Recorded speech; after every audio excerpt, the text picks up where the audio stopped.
પંચનામાની કાર્યવાહી પૂર્ણ। આતંકીઓને સાથે રાખી પંચનામું કર્યું।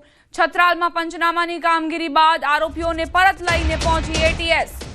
દિલ્હીમાં જે બ્લાસ્ટ થયું તે બાદ ગુજરાતમાં સુરક્ષા એજન્સીઓના ધામા છે। એટીએસે પકડેલા 3 આતંકીઓની તપાસનો ધમધમાટ ચાલી રહ્યો છે। ગુજરાત એટીએસ દ્વારા 3 આતંકીઓને ધરપકડ કરવામાં આવી હતી। તેમનું આજે રિકન્સ્ટ્રક્શન કરવામાં આવી રહ્યું છે।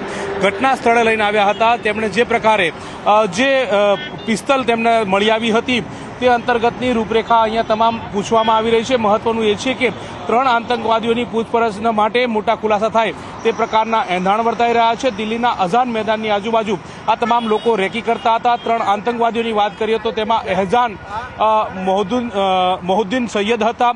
ત્યારબાદની વાત કરીએ તો બીજા જે આતંકવાદી તરીકે મોહમ્મદ સલીમ ખાન હતા અને તદુપરાંતની વાત કરીએ તો આઝાદ સુલેમાન શેખ। આ 3 લોકોની જે ધરપકડ જે છે તે એટીએસ દ્વારા કરવામાં આવી હતી।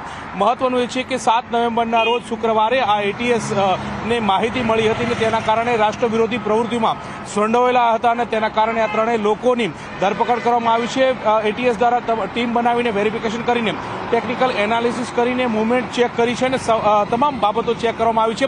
આ ઘટના સ્થળ તમે જોઈ રહ્યા છો ત્યાં ઘટના સ્થળ જે છે ત્યાં તેઓ લોકોએ તેમણે જે પ્રકારે હથિયાર જે છે તે અહીંયાથી ટ્રાન્સફર કરતા હોવાની બાતમી જે છે તે મળી હતી ને ત્યારબાદ પોલીસ દ્વારા અહીંયા તમામને લાવવામાં આવ્યા હતા। તમામનું રિકન્સ્ટ્રક્શન જે છે તે કરવામાં આવ્યું હતું ને રિકન્સ્ટ્રક્શન કરી અને તેઓ ક્યાંથી આવ્યા હતા, કેવી રીતે આવ્યા હતા, શું સ્થિતિ હતી, તમામ પ્રકારની પૂછપરછ જે છે તે કરવામાં આવી હતી। ગુજરાત એટીએસે 4 મહિના પહેલા જ અલકાયદા સાથે જોડાયેલા 4 લોકોની ધરપકડ કરી હતી। આ 4માંથી 2 ગુજરાતી હતા તે પ્રકારની પણ વાત હતી। આ તમામ બાબતો જે છે તે જોવામાં આવતી હતી, પરંતુ કહી શકાય કે આ 3 લોકો જે છે તેમનું રિકન્સ્ટ્રક્શન કરવામાં આવ્યું છે અને રિકન્સ્ટ્રક્શન કર્યા બાદ આ તમામની પૂછપરછ જે છે તે કરવામાં આવી છે। ત્યારે વધુ ખુલાસા કેટલાક ચોંકાવનારા સામે આવે તો નવાઈ નહીં આ પ્રકારની બાબતો જોવામાં આવી રહી છે। કેમેરા હિતેશ પ્રજાપતિ સાથે ગૌતમ શ્રીમાળી, ન્યૂઝ 18 ગુજરાતી, કલોલ। આતંકીઓને સાથે રાખીને પંચનામું કરવામાં આવ્યું, ઘટનાનું રિકન્સ્ટ્રક્શન કરવામાં આવ્યું। એટીએસે આ 3 આતંકીઓને ઝડપ્યા હતા, તેમની તપાસ ચાલી રહી છે અને કનેક્શન મળ્યા છે દિલ્હી બ્લાસ્ટ સાથે પણ। દેશભરમાં આ જ રીતે આ જ મોડસ ઓપરેન્ડીથી આ આતંકીઓની પ્લાનિંગ હતી કે તેઓ વિસ્ફોટ કરે, પરંતુ તે પહેલા જ એટીએસે તેમને પકડી પાડ્યા છે।